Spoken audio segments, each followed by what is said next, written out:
बिछा 8 रबीउल अव्वल ते बिछा में हर साल जियां हिन साल बि चुप अमाड़ी अलविदाई असीरान शाम रिहाई मातमी काफ़िलो ॻोठ दोदो ख़ान मीरजत लॻ हेलीपैड बिछा खां पैदल बरामद थियो, जेको 2 किलोमीटर जे मुफ़ासिले ते बिछा दरगाह हज़रत शाह अब्दुल लतीफ़ भिटाई जे सहन मुबारक ते इक़्तिदाम पज़ीर थियो।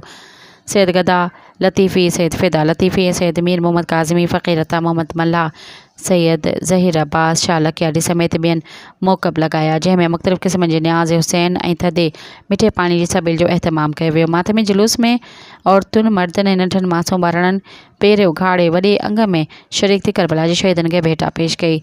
सेजूं ज़ुलजनाऊं अलम पाक उठनि ते उमाड़ी सजाए शहज़ादियुनि क़ैद मां रिहाई वारी रस्म अदा कई वई। विख विख ते न्याज़ हुसैन तक़सीम करण जो सिलसिलो जारी सारी रहियो। मातमी जुलूस जी सिक्योरिटी इंतज़ाम सख़्त खां सख़्त कया विया। ख़ारजी दाख़िली रस्तनि ते चेकिंग जो अमल सख़्त कयो वियो। सब्सक्राइब कयो अवामी न्यूज़ HD खे ऐं ताज़ा तरीन ख़बरुनि लाइ ॾिसंदा रहो अवामी न्यूज़ HD।